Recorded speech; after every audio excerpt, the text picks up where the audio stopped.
In 1155, a betrayal was set into motion that would shape the fate of Ireland for centuries. The man behind this act wasn't a king or a military leader, but Pope Adrian IV, the only Englishman to ever occupy the papal throne. In a move that would entrench English control over Ireland, Adrian issued a papal bull known as Laudabiliter, granting King Henry II of England the right to invade and subjugate the island. But this wasn't about salvation or reform. It was a cold, calculated political maneuver. It was the beginning of a conquest that would lead to centuries of suffering as Ireland fell under English control with the blessing of the Church. Ireland did not need saving. By the 12th century, Ireland was already a flourishing centre of Christian learning and culture. Its monasteries, Clonmacnoise, Kells and others, were vital intellectual hubs that helped preserve knowledge during the Dark Ages. Irish monks, such as St Columba and St Columban, spread Christianity across Europe, offering their wisdom and learning to the rest of the continent. As Thomas Cahill so powerfully writes in How the Irish Saved Civilization, the Irish preserved the very record of Western civilization. Yet despite this, Pope Adrian IV, born Nicholas Breakspere, saw an opportunity to align his papal authority with the ambitions of his homeland. By issuing Laudabiliter, he aimed to bring Ireland under the dominion of both the Roman Catholic Church and the English crown. His motivations, however, weren't purely spiritual. Adrian sought to tighten Rome's grip over the Irish Church, but also to support England's expansion into Ireland. Laudabiliter painted the Irish as barbarians in need of reform, even though their Christian heritage far outstripped much of Europe. The bull was less about faith and more about power, an act of betrayal by the Church that would haunt Ireland for generations. Yet even today historians debate the authenticity of Laudabiliter. Though first recorded by John of Salisbury, an advisor to Henry II, and later transcribed by Gerald of Wales, no original copy of the document exists in the Vatican's archives.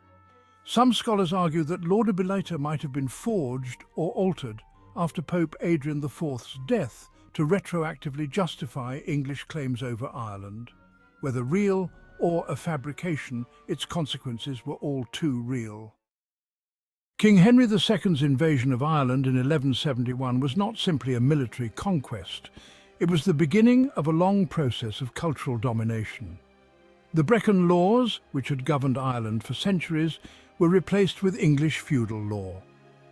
Irish chieftains were either killed, subjugated, or forced to swear allegiance to the English crown.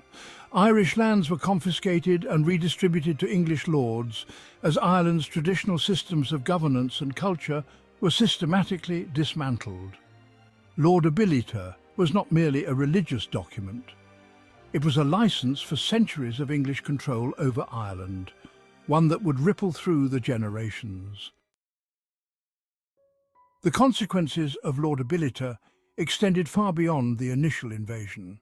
It laid the groundwork for the Plantations of Ireland, where Irish land was confiscated and granted to English settlers, especially in Ulster.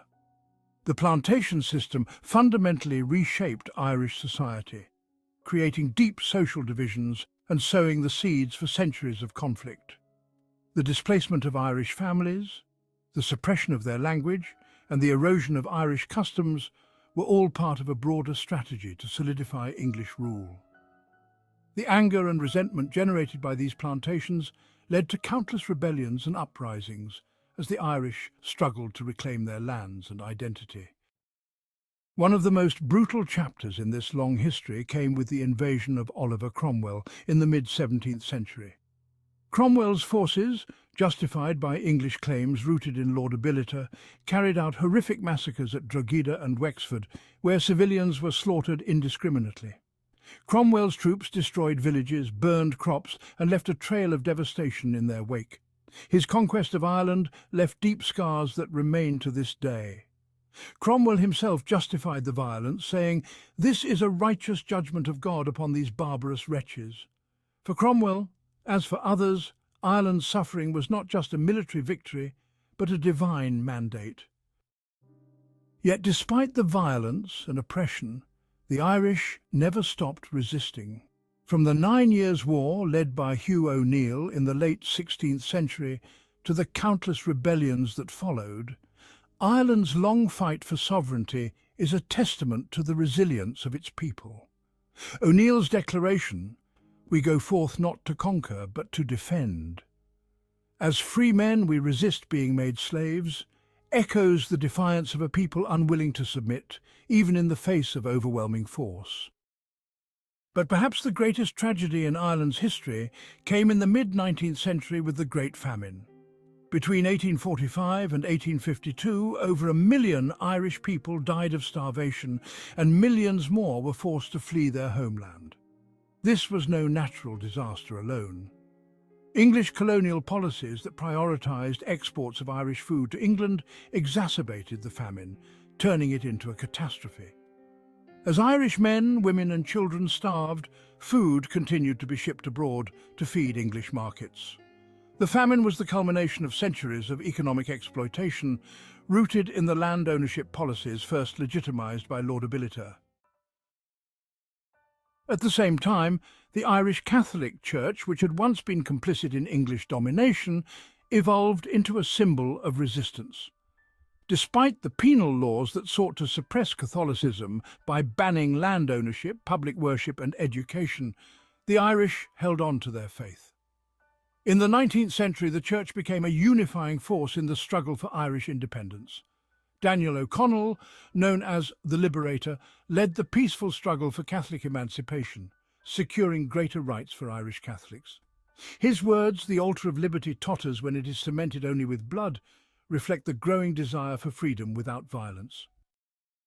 By the 20th century, the consequences of Laudabiliter had culminated in the Partition of Ireland in 1921, which left Northern Ireland under British control. The resulting conflict, known as the Troubles, was the final chapter in the long struggle between Ireland and England, a struggle that had begun with the papal bull issued centuries earlier. Although the Good Friday Agreement of 1998 brought peace, the divisions sown by centuries of English rule remain, and Northern Ireland's status continues to be a source of tension. Even in recent decades, the legacy of Laudabiliter can still be felt in modern Irish politics. Brexit, for instance, has raised new questions about the future of Northern Ireland and its relationship with the rest of the United Kingdom. The shadow of England's long domination of Ireland looms large even today. In 1979, Pope John Paul II visited Ireland in a moment of reconciliation.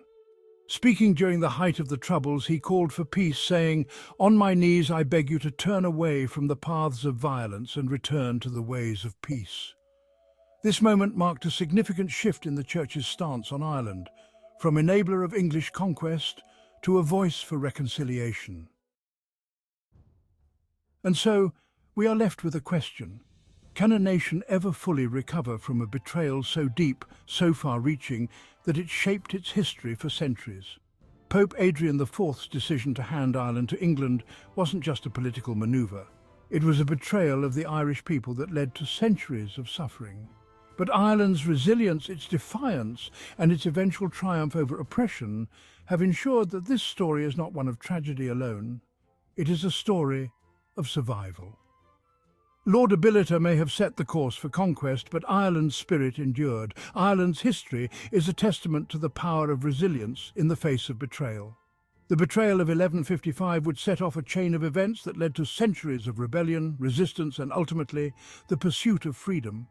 The question that remains for us is, can the wounds of history ever fully heal?